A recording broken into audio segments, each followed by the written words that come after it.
ahí porque no leo los mensajes. Soy muy vago. Bueno, no había necesidad de grabar esta partecita que dije, pero el uso de las técnicas de PCR permiten amplificar pequeños sectores, ¿bien?, de cadenas de ácido desoxirribonucleico o ácido ribonucleico. Estos compuestos químicos que son polímeros, bien, o sea, largas cadenas, tienen la capacidad de almacenar, almacenar y ejecutar toda la información genética. Bien, lo que un ser vivo va a hacer, bien, será en función de lo que se traduzca de la información genética que aportaron su papá y su mamá, siempre y cuando ese ser vivo, bien, a ver, digo papá y mamá porque me estoy refiriendo a los humanos, pero hay seres vivos que no tienen reproducción sexual o tienen reproducción sexual, bien, y no los identificamos como mamá y papá, pero bueno, en una forma genérica lo decimos. Entonces, acá ambos papás o mamás transporta o proveen al nuevo ser vivo información genética de ambos. ¿A través de qué? Del ácido desoxirribonucleico, ¿bien? Contenida en las células sexuales que se fusionaron y generaron el nuevo ser. Por otro lado, hay algunos seres vivos que no tienen reproducción sexual, sino tienen un tipo de reproducción que se denomina asexual y es lo que se llama fisión o simple división celular. Bien, entonces ahí lo que se crean son copias exactas de cada una de estas células. Bien, entonces, ¿qué va a suceder? Que se van a crear copias, ¿bien?, de estas con la copia de la información original. Bien, entonces estos nuevos seres van a ser exactamente iguales a su progenitor, ¿no?, o sus progenitores, ¿no? Estoy hablando en plural. Entonces, vamos a echarle un vistazo a ver qué es este tipo de estructura que se llaman nucleótidos polinucleótidos. Bien, vamos a comenzar, vamos a compartir. Diapositiva, compartir. Ácidos nucleicos. Bien, fíjense que cuando se comenzó a estudiar estos compuestos, se observó que se obtenía del núcleo de las células. Estamos hablando de principios del siglo XX, cuando ya se había demostrado que existía dos tipos de células. Bien, unas células más primitivas, en especial aquellas que eran carentes de lo que se llama eh, núcleo, ¿bien? O sáculo, bolsita, que contenía la información genética, ¿bien? Que estudia la genética, las características que van a tener poblaciones de seres vivos, ¿bien? Que han tenido, que tienen y que tendrán sus descendientes. Acá estudiamos la ascendencia y la descendencia, ¿bien? Y el presente. Eso estudia la genética. ¿Cómo es que los caracteres, cómo es que las características, las particularidades de un ser vivo, cómo se transfieren a sus hijos? Bien. Entonces, resulta de que todo esto está guardada, toda esta información está guardada en forma de un código, ¿bien? Dentro del ADN. Y hay formas de traducir, de efectivizar este tipo de información, ¿m? Que en química o biología se llama traducción. Bien, pasamos de un código hecho en base al ácido desoxirribonucleico o ADN, bien, todavía se utiliza mucho la sigla en inglés, DNA, bien, DNA. ¿Mm? En muchísimos países de habla hispana se lo sigue nombrando como DNA, ¿bien? Más que ADN. Pero bueno, nosotros hablamos español y lo correcto es llamarlo ADN. ¿Bien? Y transformarlo en otro código muy parecido, pero con algunas diferencias, que es ejecutable. ¿Bien? ¿Qué significa que sea ejecutable? Que puede ser transformado, traducido, ¿bien? En otro tipo de producto. O sea, otro tipo de información que genera un producto. ¿Bien? Y ustedes saben una cosa, que el código genético solamente va a producir proteínas. ¿Bien? Y ustedes dirán, pero ¿cómo? Si estamos hechos de proteínas, estamos hechos de azúcares, estamos hechos de grasas, entonces, ¿cómo hacemos para tener estos productos? Los seres vivos, ¿bien? Pueden utilizar las herramientas. ¿Se acuerdan que yo les dije en proteínas que son funcionales?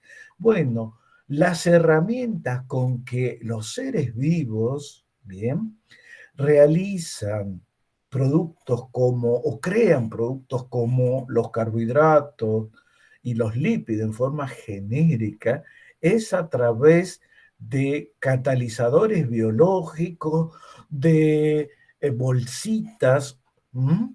De distintos tipos de estructuras que están hechas de proteína. Por eso es tan importante el estudio de las proteínas. Bien, o sea que cuando nosotros hacemos un estudio de la genética y de los compuestos que van a dar eh, respuesta a estas estructuras o estas características que llamamos herencia, bien, que nos transmitieron nuestros padres y nosotros los transmitimos a nuestros hijos, bien, todo tiene que ver con cómo actúan estos compuestos, estos polinucleótidos, ¿bien? Que se llaman ADN y ARN. Vuelvo a decir, ADN es la sigla de ácido desoxirribonucleico, ¿bien? Y ARN es igual a ácido ribonucleico, ¿bien? Estos generan un código, ¿m? En base a ellos. La primera información o la fuente, bien, donde se almacena toda la formación de estructuras, o sea, todas estas características se hacen a través de pequeñas variaciones que se denominan genes, cadenas que se denominan genes. Estos genes tienen información en código ADN. Entonces, ¿cómo hago para llegar al producto final? Bueno, tengo primero que hacer una traducción, ¿m? O, perdón, la palabra correcta sería eh, una traducción. Tengo que cambiar el código genético expresado en términos de ADN en términos de su ácido efector, que es el ARN.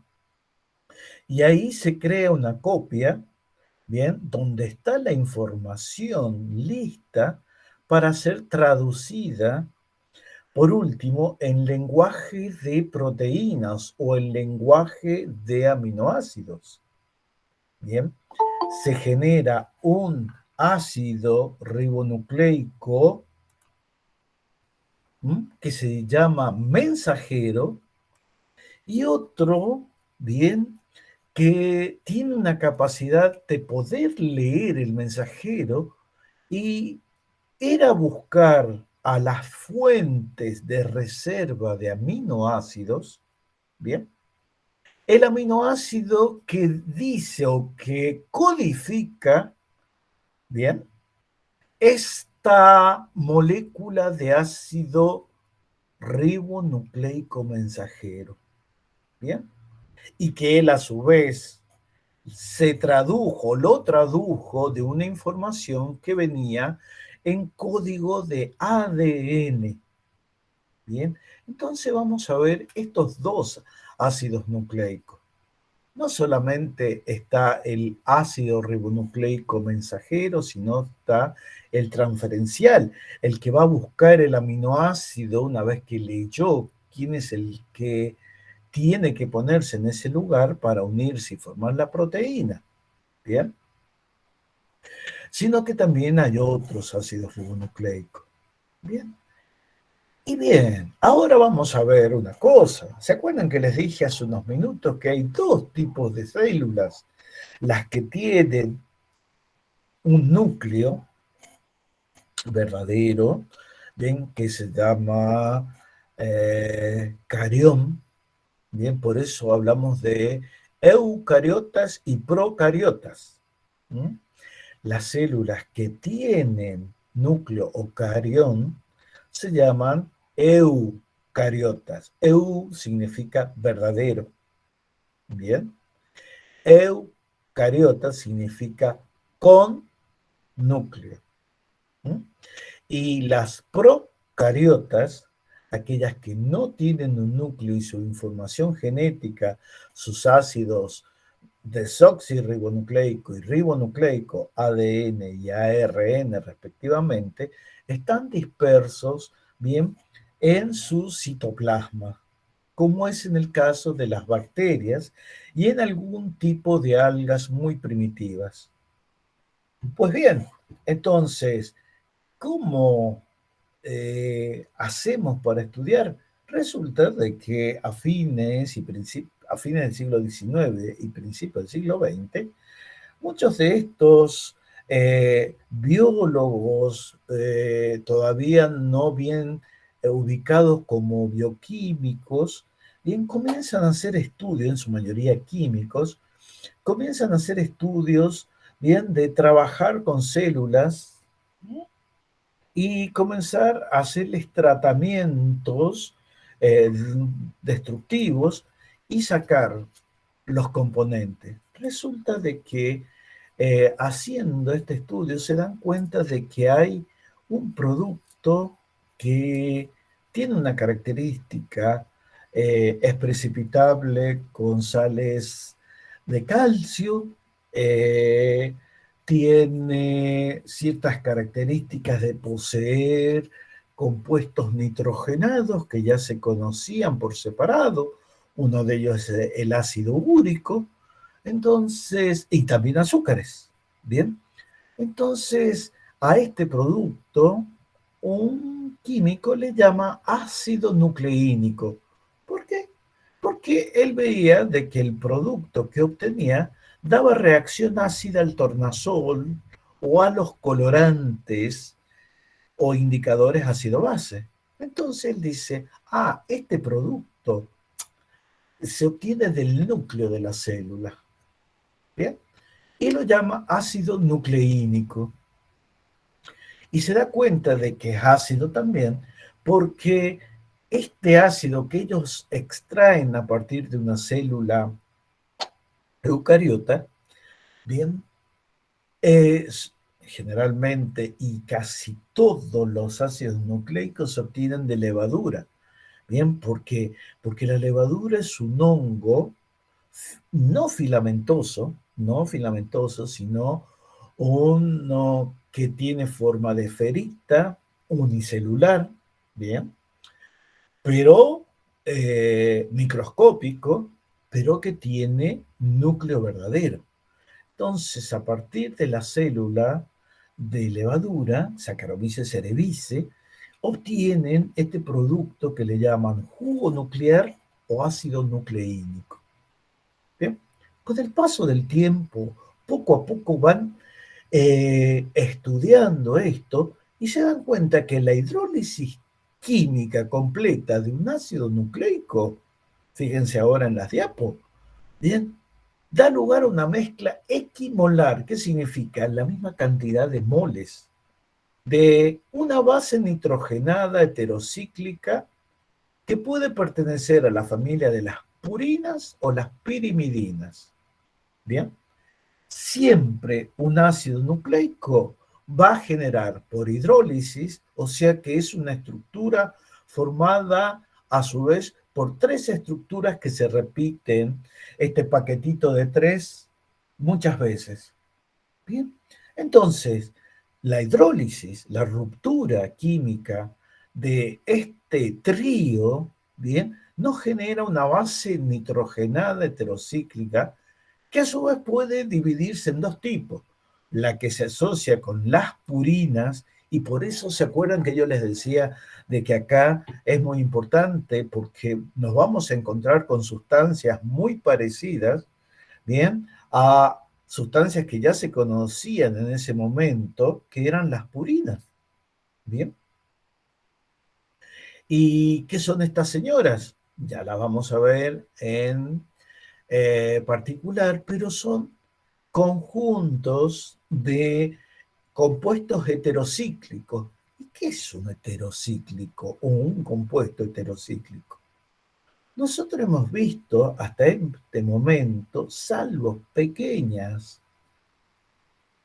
variaciones, núcleos o estructuras abiertas, o sea, cadenas abiertas o cerradas de compuestos homocíclicos. ¿Qué significa? Que todos los integrantes de estas cadenas que hemos estudiado, todos los eslabones de estas cadenas que hemos estudiado, siempre han sido carbono. Pero pueden haber cadenas que intercalan carbono, otros productos por carbono, sí, y se llaman heterocíclicos. Este heteroátomo, sea distinto, puede ser oxígeno, puede ser azufre, puede ser nitrógeno. Bien, el nitrógeno es el que está en la mayoría de estos compuestos. Y como resulta que estos compuestos tienen la capacidad de aceptar protones, bien, o ceder electrones, de acuerdo al punto de vista de la teoría ácido-base, ya sea de Bronsted o la de Lewis, bien, resulta de que se las llama bases nitrogenadas. Hay átomos de nitrógeno capaces de aceptar protones o ceder electrones. Entonces, a estos compuestos se los llama bases nitrogenadas.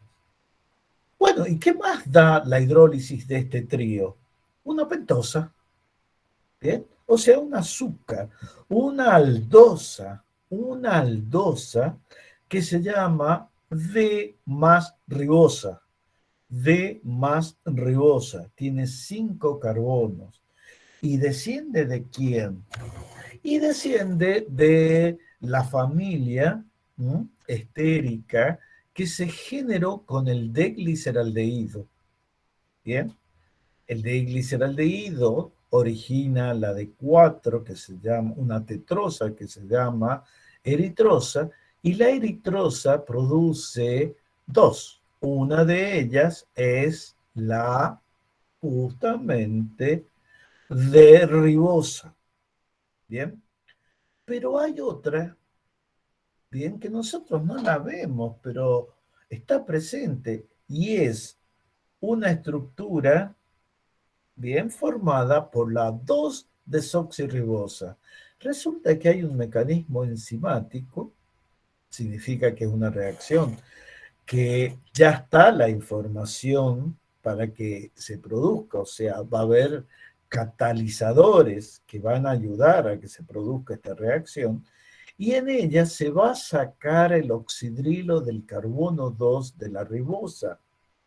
Se va a sacar y en lugar de ese oxidrilo queda un átomo de hidrógeno. Por eso el nombre de 2-desoxirribosa. Y a su vez, ¿qué más hay? Grupo fosfato. Bien, o sea, un anión fosfato que se une como puente, o sea, actúa como si fuera el nexo de unión, como una bisagra, uniéndose a un azúcar, bien, y este a su vez se une a otro azúcar. Entonces va a formar enlaces entre los azúcares de estos tríos, formando estos polinucleótidos. Y se acuerdan que les dije hace un rato, se determinó que había fosfato porque cuando le agregamos sales de calcio o magnesio, ven un precipitado blanco. Y sí, los fosfatos de calcio y magnesio son precipitados blancos. Entonces, cuando se hace la hidrólisis, me queda en solución acuosa el grupo fosfato incoloro. Pero cuando agregamos calcio o magnesio, se forman sales, fosfato de calcio y fosfato de magnesio, que son insolubles en agua, ¿bien? Y se van al fondo como un precipitado blanco. Entonces, la hidrólisis de un ácido nucleico, ¿bien?, genera lo que se llama mezcla de nucleótidos. ¿Bien? Nucleótidos. O sea que los ácidos nucleicos son polímeros de altísimo peso molecular porque, chicos, a veces nos encontramos con que la secuencia de un ácido nucleico puede tener 10.000 genes, ¿bien? Y un gen está formado por 3 nucleótidos.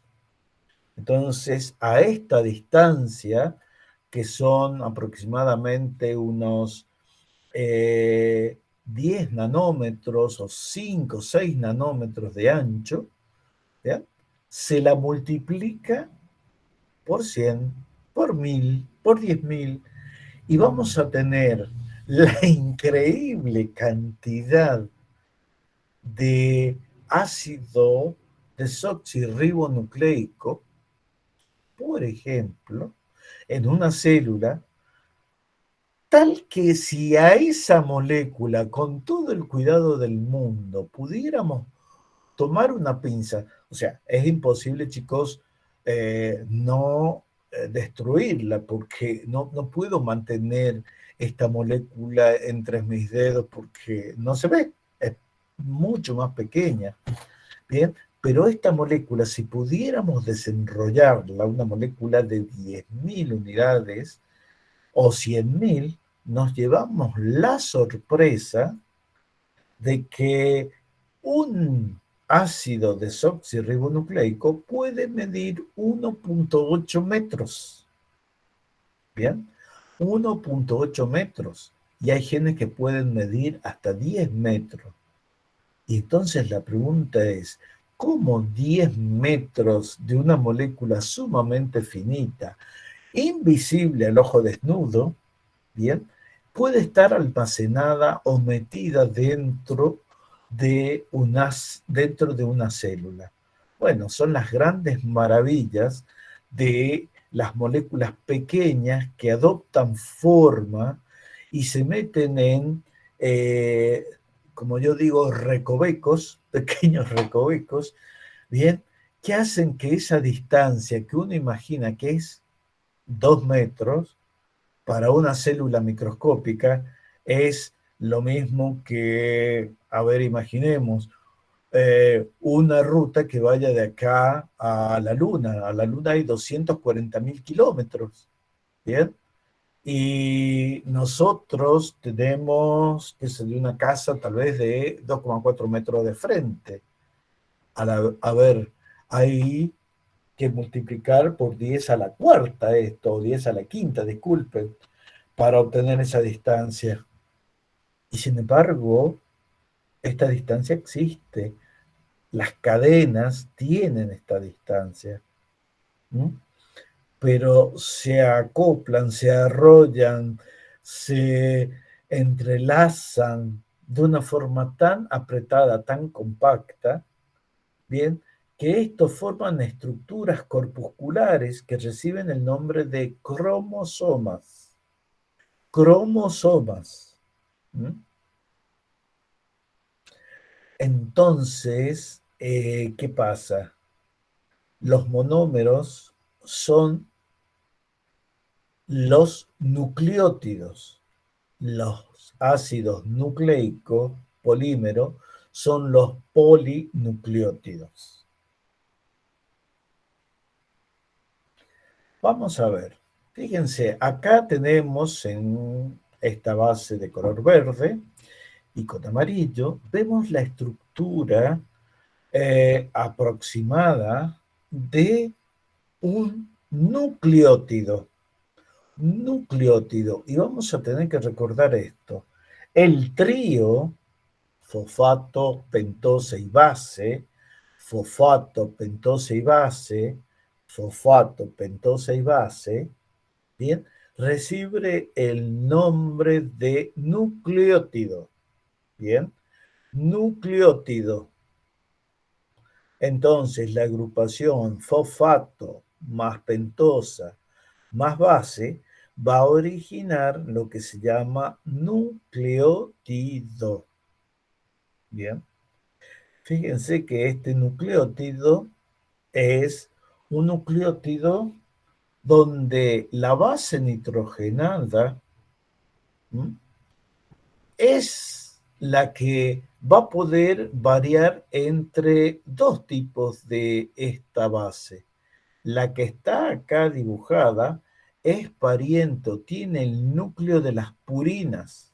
Bien, resulta que las purinas tienen esta estructura y nos va a hacer recordar a la cafeína, bien, a la cafeína del café, bien, a la cafeína de quién. A ver si recordamos. A la cafeína del café, del té, del guaraná y de muchas sustancias que también tienen cafeína. Lo que pasa es que como se extrajo a partir del café por primera vez, se le dio ese nombre. Y ojo, chicos, hay algo importantísimo. Fíjense que mucha gente en su desconocimiento, ¿m?, sigue repitiendo cosas como la cafeína en el café, la teína en el té, la mateína en la yerba mate. ¿Bien? No, no existe eso. Existe la cafeína, ¿bien? Que es igual en el café, en el té, en el cacao, bien, en el guaraná. Entonces, ¿por qué reciben este nombre? Solamente por indicar la fuente de donde se extrajo. Pero todas son una única molécula, la cafeína. La cafeína. ¿Bien? Entonces, eh, esta base nitrogenada, cafeína, genera un producto que se encuentra en forma abundante y es el ácido úrico. ¿Bien?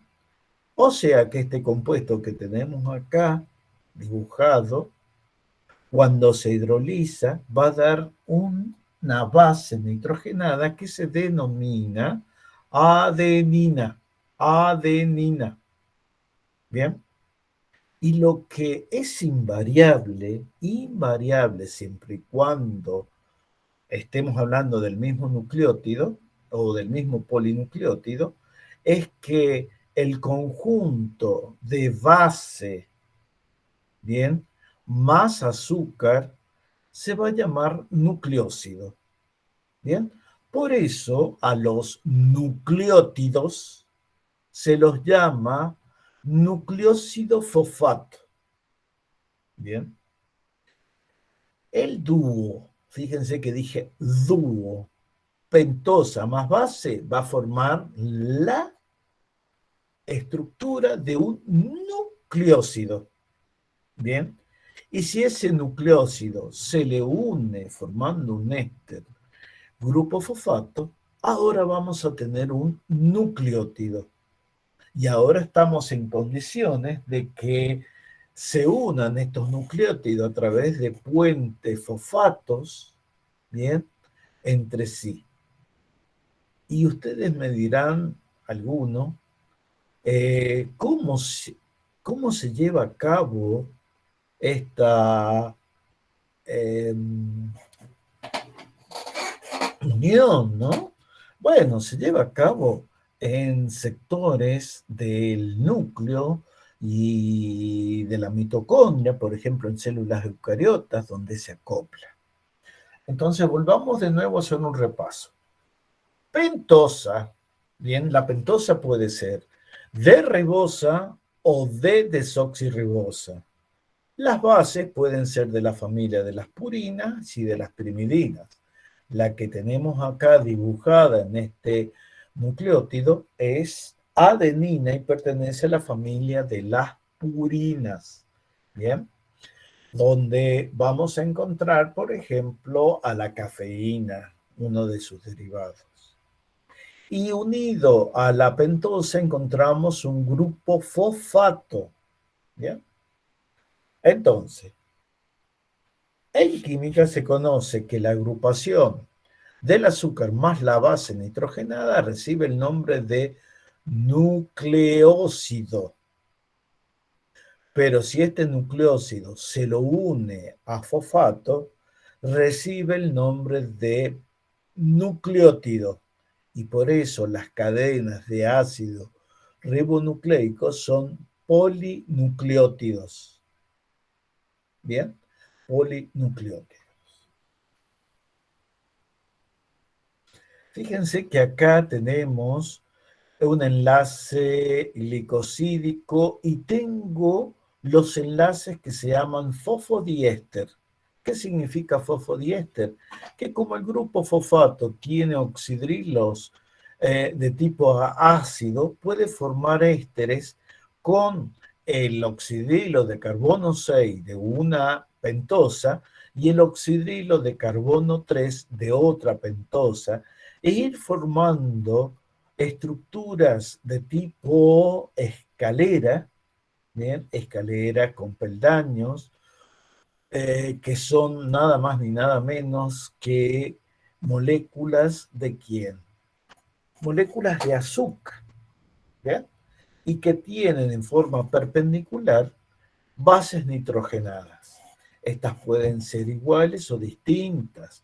Bien, vamos a ver de que vamos a encontrar bases nitrogenadas que pueden pertenecer, como les dije hace un rato, a las purinas o pirimidinas.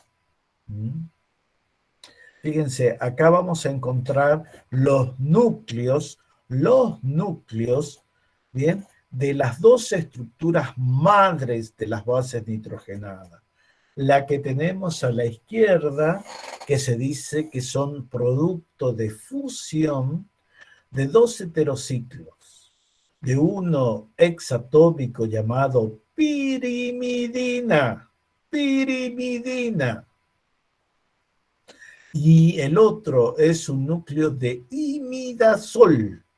Imidazol. Cuando ambos se fusionan, ¿sí?, van a formar una estructura que se llama núcleo de purina.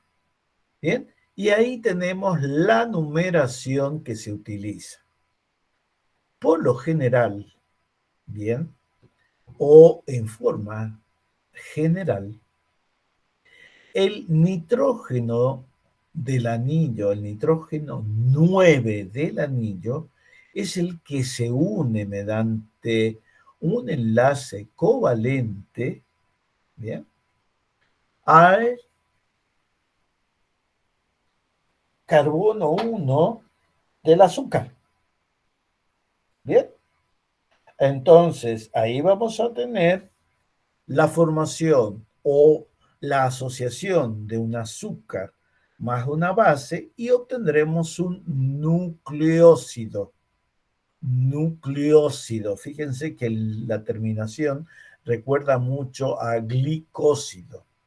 Bien, entonces esto es un nucleócido. ¿Mm? Ese nucleócido después se va a unir al grupo fosfato y nos va a dar la estructura.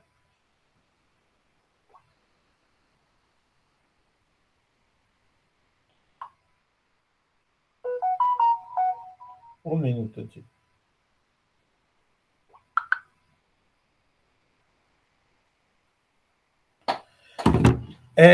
Nos va a dar una estructura, bien, que se va a asociar al azúcar. Entonces, eso va a formar un glicósido muy particular, que lo vimos.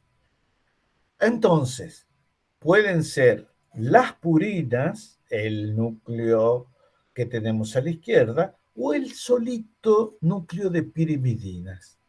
Cada una de ellas, bien, de estos núcleos, va a dar como origen estructuras que se llaman nucleósidos. Y vamos a tener que los dos tipos de bases nitrogenadas purínicas, bien, se van a unir a azúcares y resulta de que las pirimídicas van a ser de tres tipos, ¿bien? O van a ser tres tipos, es lo más correcto. Bien, vamos a ver cómo se llama. Por ejemplo, las púricas que se encuentran tanto en el ácido desoxirribonucleico como en el ácido ribonucleico son dos. Una que se llama 6-aminopurina, bien, porque nombramos la posición en el núcleo, 6-aminopurina, y recibe el nombre de adenina. Adenina, bien. Y fíjense después la siguiente que tenemos acá, y no tiene el nombre, lamentablemente me olvidé de corregir esto, se llama, esta que tenemos acá, que sería una 4-amino 6-cetopurina, ¿bien?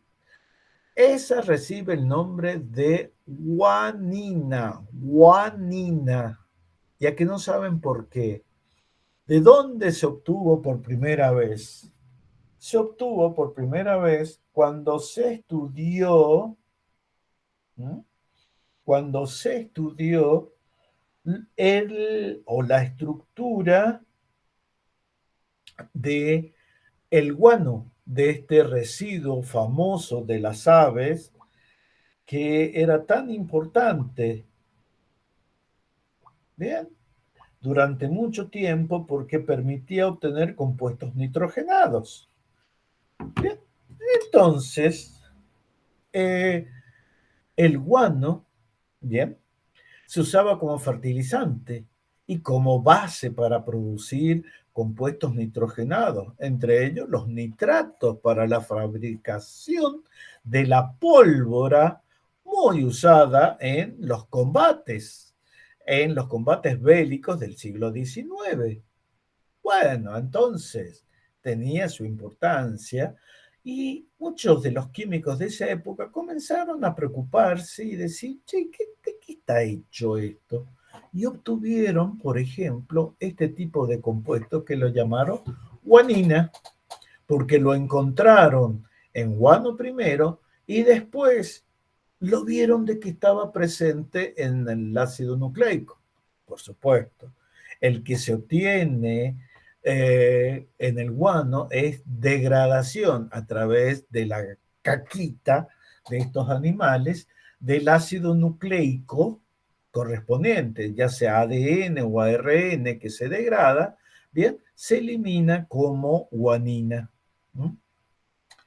Entonces, parientes o derivados de la purina, dos, adenina y guanina. Bien, pero parientes o derivados, sería la forma correcta, de la pirimidina, bien, nos vamos a encontrar con dos tipos, bien, perdón, tres tipos realmente. Uno que está presente tanto en el ADN como en el ARN y es la citosina, que su nombre según UPAC es 2-oxo-4-aminopirimidina. Bien, en la nomenclatura oficial también se le puede llamar 2-ceto-4-aminopirimidina. Y la citosina está presente como tal en el ADN y en el ARN. Pero nos encontramos con que hay dos bases nitrogenadas que son de esta familia, ¿bien? Pero una está presente solamente en el ADN, ¿bien? Y otra está presente solamente en el ARN, ¿bien? Resulta que en el ARN, ácido ribonucleico, ¿bien? Voy a tener una estructura que se llama 2,4-dioxopirimidina, que también se la conoce como 2,4-cetopirimidina, ¿bien? Que recibe el nombre de uracilo, ¿bien? 2,4-dioxopirimidina o 2,4-dicetopirimidina y recibe el nombre de uracilo, ¿bien? Y por el otro lado, vamos a ver que solamente en el ácido desoxirribonucleótido, nucleico, no sé por qué dije ribonucleótido, ácido desoxirribonucleico, vamos a encontrar un primo hermano del uracilo, que es el 2,4-dioxo 5-metilpirimidina, ¿bien? O 2,4-diceto 5-metilpirimidina. ¿Y saben cómo se llama esta? Timina, timina. Y ese nombre, aunque les parezca mentira, está relacionado con que esta base la encontraron, ¿bien? La encontraron en una glándula que es muy grande y tiene un tamaño importante en el feto, en el niño en crecimiento, o sea, en el infante, en el niño de crecimiento, en crecimiento, y va disminuyendo hasta atrofiarse cuando pasamos de adolescente a adulto. Y esa glándula se llama timo, donde se encuentra por detrás del esternón, ¿no? Por detrás del esternón vamos a encontrar el timo. Muy, pero muy, pero muy, pero muy importante porque ayuda a generar la producción de anticuerpos, o sea, mediar en la respuesta inmunológica, en la respuesta de protección. Entonces, fíjense, ácido ribonucleico va a tener adenina, guanina, citosina y uracilo. ¿Bien? El ácido desoxirribonucleico va a tener adenina, guanina, citosina y timina. Timina. O sea que ahí vamos a encontrar el 2,4,5-metil, perdón, 2,4-diceto o dioxo, 5-metil pirimidina. ¿Mm?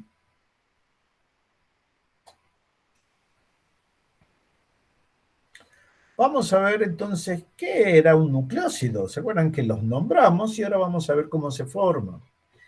Nucleócidos. Fíjense que la palabra nos recuerda mucho a unas estructuras que dijimos que eran muy importantes en la química de los azúcares y eran los glucósidos. ¿Bien?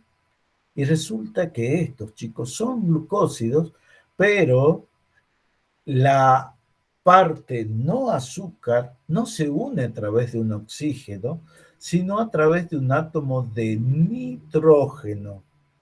Nitrógeno. Por eso, bien, se forma un enlace de tipo beta-N glicosídico. Beta-N glicosídico. ¿Mm?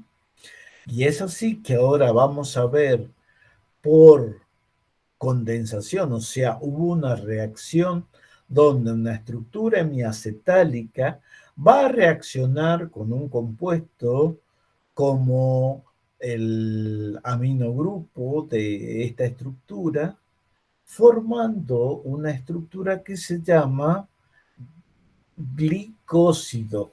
Bien, pero glicósido común, vulgar y silvestre, no, tiene el nitrógeno formando el enlace con el carbono del azúcar. Por eso se llama beta N, porque se une a través del nitrógeno glicosídico.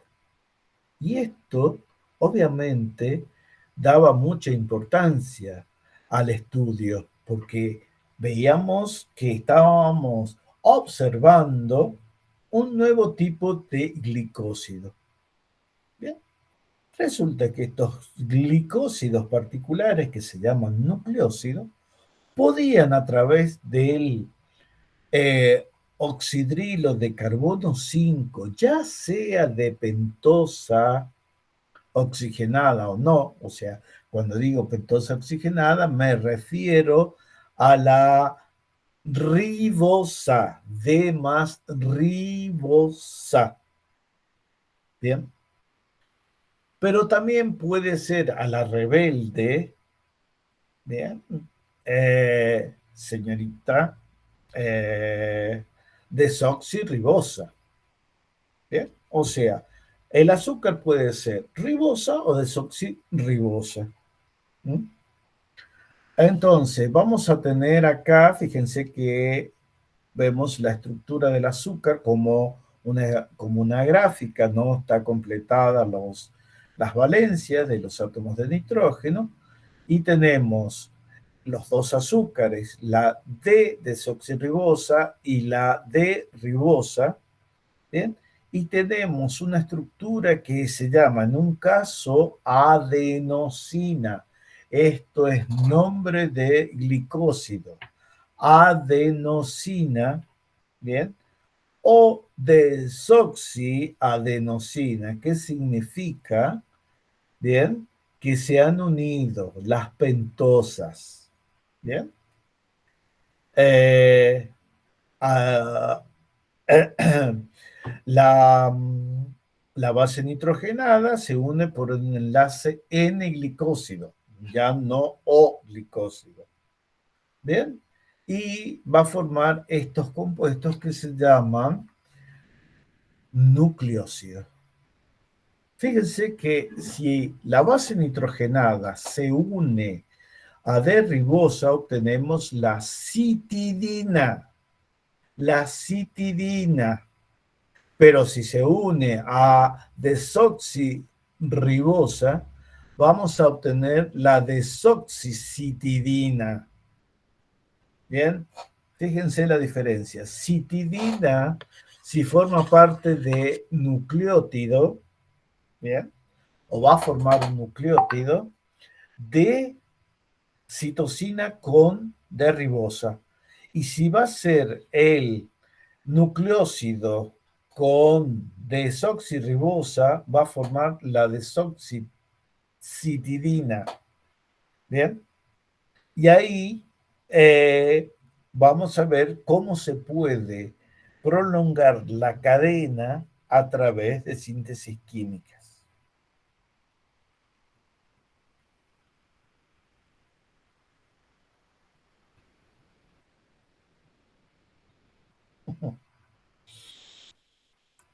El brocolito, la alumna brocolito, que no se quede, me manda uno de estos emojis, sticker, llorando.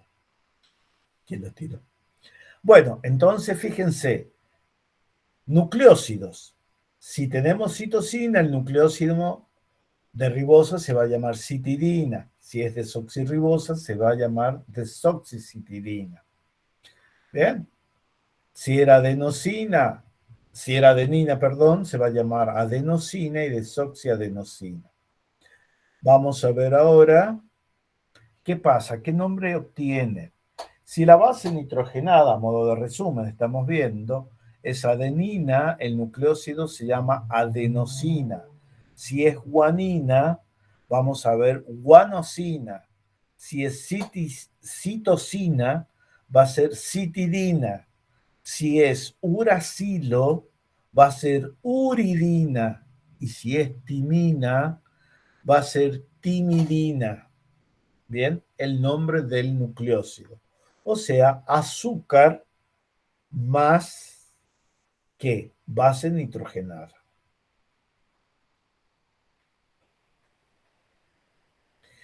Bien, resulta que entonces vamos a ver los ribonucleótidos.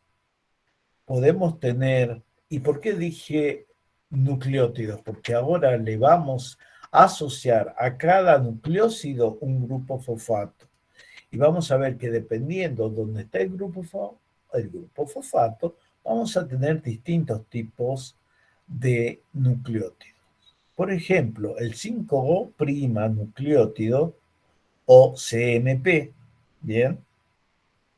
El 3 nucleótido o CMP, ¿bien?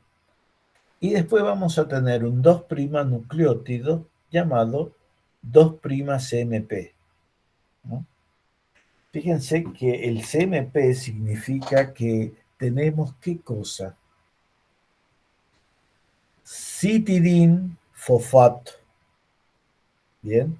3 citidin fosfato o 2 citidin fosfato, porque recuerden que cuando hay trío, ¿bien? Tenemos un nucleótido.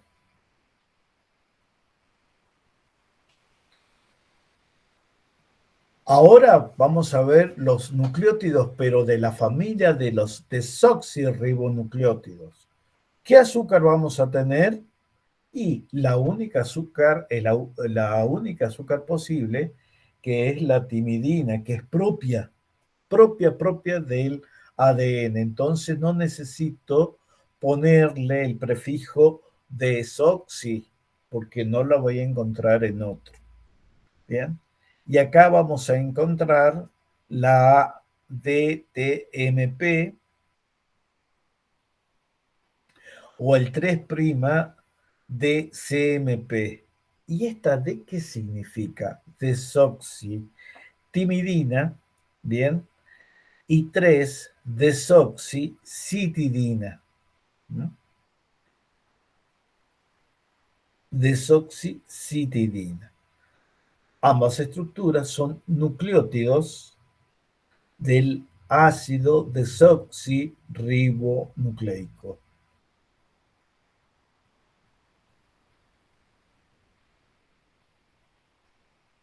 Bien, acá ahora vamos a tener la estructura de algo muy particular. El grupo fosfato puede existir como monofosfato, como difosfato o como trifosfato. Bien. La estructura que se denomina difosfato también se conoce con el nombre de pirofosfato. Bien. Y el trifosfato, vamos a ver que se conoce así justamente como trifosfato. El primero de esta representación es 5'-adenosina monofosfato, AMP.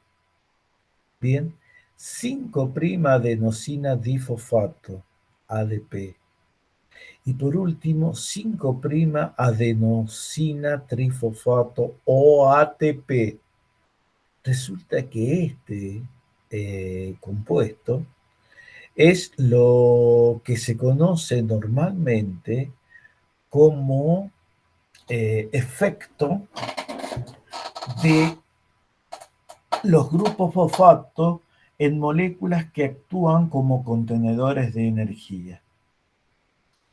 Resulta que el ATP, para sintetizarse, necesita que se le dé mucha energía.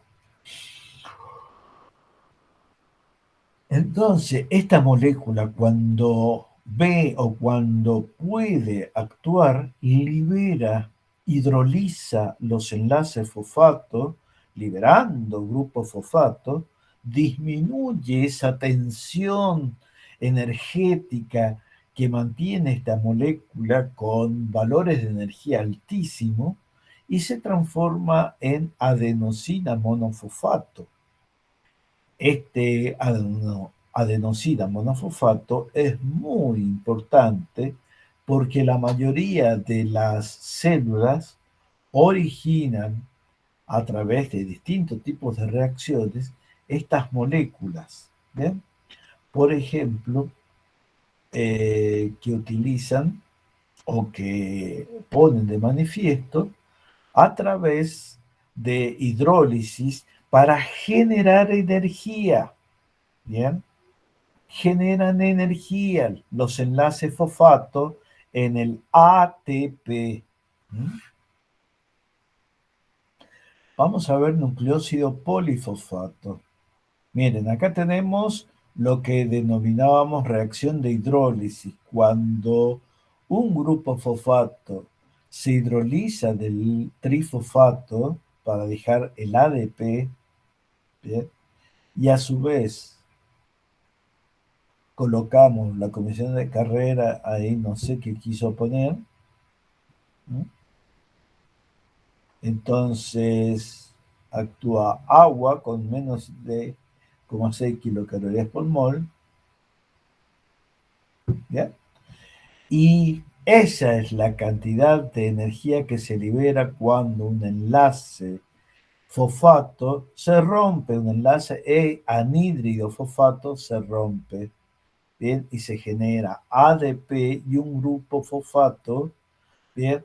Que libera la energía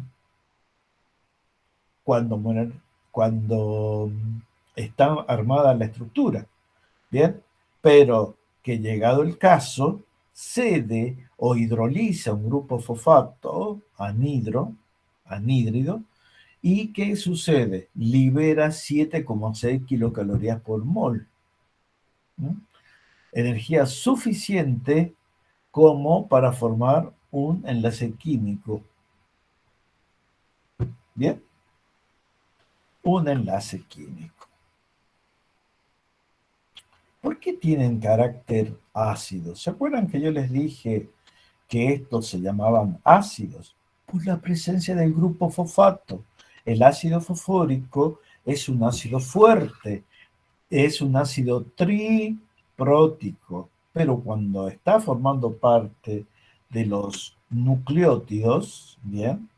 Tiene restringido una humedad mediante un enlace covalente muy fuerte, ¿ya? Pero los otros grupos oxidrilos son relativamente fáciles de ionizar, por lo tanto manifiesta carácter ácido. Bien, dice misma reactividad tanto en las bases como en los nucleósidos.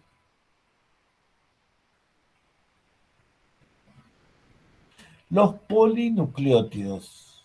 ¿Mm?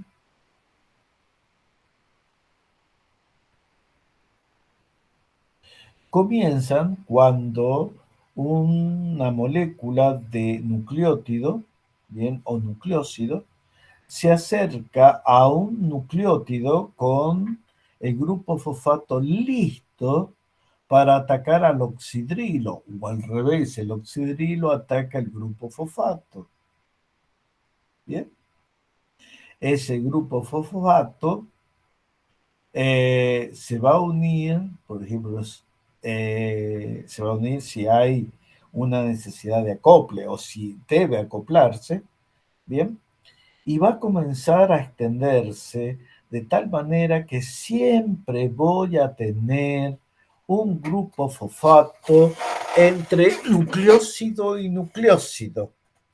Bien, se llama este enlace fosfodiéster. Y fíjense que tiene una forma de ubicarnos, cómo ha nacido, cómo se ha creado, porque en el extremo superior o en el extremo donde no se forma más grupo fosfato, crea el hidroximetilo. ¿Bien? Y en el extremo 3', ¿qué nos encontramos? Con un oxidrilo libre en carbono 3'. Estos son formas taquigráficas que las van a ver a medida que vean química biológica, genética. Bien, por eso no vamos a verla, solamente la comento. Y resulta que hay algo muy importante en los polinucleótidos del ácido desoxirribonucleico. Dos cadenas de ácido desoxirribonucleico pueden aparearse entre sí. ¿Bien? Al principio no éramos capaces de identificar este robo. ¿Bien? Entonces, cada uno de ellos va a tener una estructura complementaria en la otra tira. ¿Mm? Van a formar dos tiras en el caso del ácido desoxirribonucleico. Se dice que hay complementariedad de bases. ¿Y cómo se produce esto? Bueno, una cadena que tiene enlaces, por ejemplo, en la dirección 5', 3', tiene bases nitrogenadas. Y resulta que estas bases nitrogenadas tienen la característica de poder enlazarse, de poder enlazarse eh, mediante no enlaces químicos, sino enlaces intermoleculares, formando puentes de hidrógeno con eh, el nucleótido que inspiró, ¿bien? O al nucleótido que está buscando su complementario. Y así tenemos que la adenina es complementaria de guanina. Bien, adenina, guanina. Si yo tengo adenina, el único que se va a poder acoplar formando puentes de hidrógeno es con eh, adenina, bien, timina.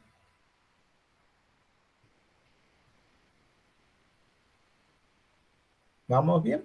Perfecto. Resulta que cuando yo tenga otro tipo de base nitrogenada, vamos a ver que la complementariedad de base es la siguiente. En el ADN tenemos adenina se aparea perfectamente con timina, la citosina con guanina, ¿bien? Citosina con guanina.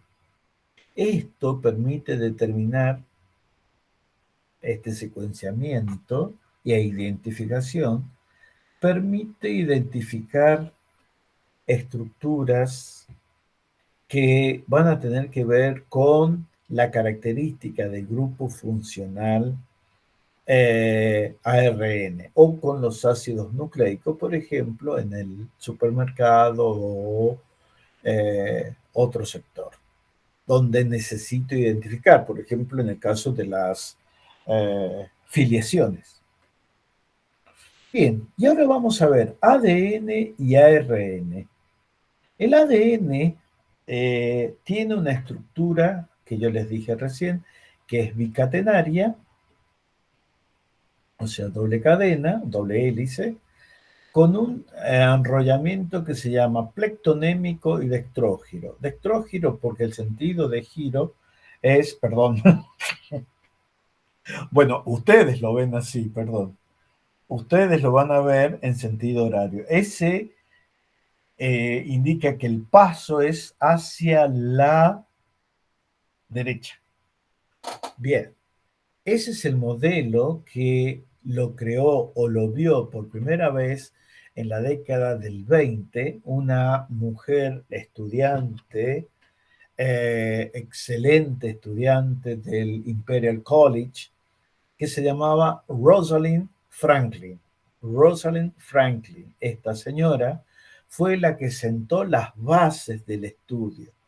Pero lamentablemente a los 35 años esta mujer enfermó por no usar protección contra la radiación en su trabajo, no pudo proteger su cuerpo. Bien, entonces sufrió cáncer de mama, bien, y falleció en 1943, 44, si mal no recuerdo. Entonces, ni lerdos ni perezosos, dos personas que trabajaron con ella, Watson y Crick, ¿bien?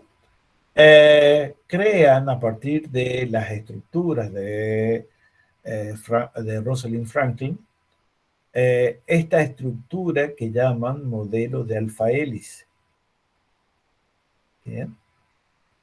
Y por paso de rosca de 3 milímetros me voy a encontrar con una estructura muy particular, ¿no? Con surcos mayores, surcos menores, empaquetamientos, y ya no solamente uno, durante mucho tiempo se dijo de que había una única estructura del modelo de Watson y Crick. Realmente hay tres, el modelo A, el modelo B, el modelo Z, ¿bien? Donde cada uno de ellos va a tener una característica.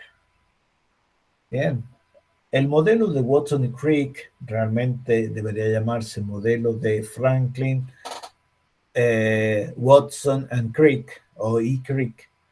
Bien, responde o se debe a la posibilidad de formación de puentes hidrógenos entre las dos nitrogenadas y las dos pirimídicas.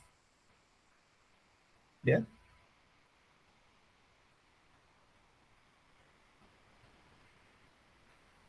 Entonces, vamos a ver que esto es lo que permite que la doble cadena las dobles cadena o la cadena doble, doble hélice, se una, ¿bien? Se debe justamente a la formación de puentes hidrógenos entre las bases por complementariedad.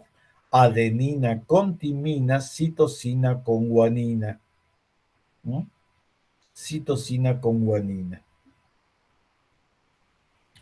Y la característica es que si yo tengo desoxirribonucleótidos, porque mi azúcar es la de 2' desoxirribosa, ¿bien? Vamos a tener la posibilidad de obtener moléculas como el ADN, ¿bien? Y olvidar el inicio del estudio de Madame Curie, ¿bien? Que tuvo que conseguir, por fortuna de las autoridades, bien, eh, su aporte, ¿no? Para esto. Eh, em, con el uso de isótopos, con el uso de marcadores, se pudo determinar este tipo de estructuras, ¿bien? O sea, ahí le debemos el aporte a Madame Curie.